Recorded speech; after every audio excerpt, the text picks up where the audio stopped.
there will be labor unrest going forward. I mean, if, for example, I mentioned that of the GBC, who are saying, for example, that they are giving governments a week because there are some cuts that are supposed to happen on their allowances and all that, and that they would go on a strike. Are we to see more labor unrest going forward? And if so, how would government be able to manage this? Because government itself has its hands tied. Yeah, so it will depend on how the government rolls out its policies of achieving fiscal consolidation. So, for example, if the government is now saying that, or together with the IMF are saying that they are not likely to adjust salaries upwards so drastically. If that is the case, remember we have powerful organizations like the Ghana Medical Association, the UTAG.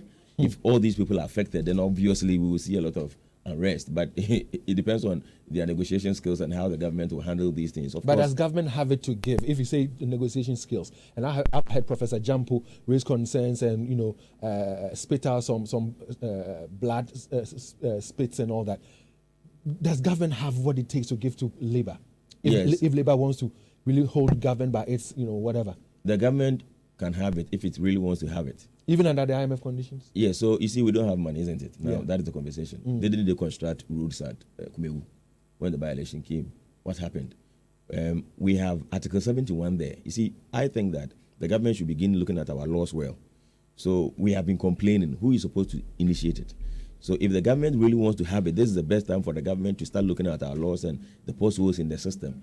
We've talked about leakages and embezzlement, and so these are areas the government could look at, and the government can also start from streamlining its own activities and finances. Then it can have some excesses to handle or cater for these things. But if the government want to go the way it is going and relax, then obviously there could be labor unrest. But remember, the Ghana Medical Association and UTAC can force money from the government. Where does it come from?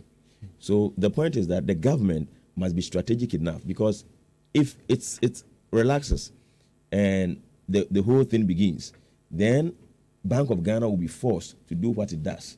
And if it happens like that, it means that organizations that are somehow, in quote, toothless will be hit the most harder. Because the thing is, I don't want to cite any organization or any institution, for example, but the truth is, if those powerful ones are demanding and the Bank of Ghana is forced to help the government to do that, it means that it will further trigger inflation. So that if you have fixed salary, like say workers of Live FM, I'm not too sure every week your salaries are increased, so it could be increased by the end of the year. And if they manage to get it, it means that you that have salary adjustment annually will be hit harder. And the private sector wouldn't say that I'm going to check the inflationary level to increase your salary every week or every month or every quarter. You understand? So it means that fixed salary workers that are not too powerful will be affected the more. But looking at all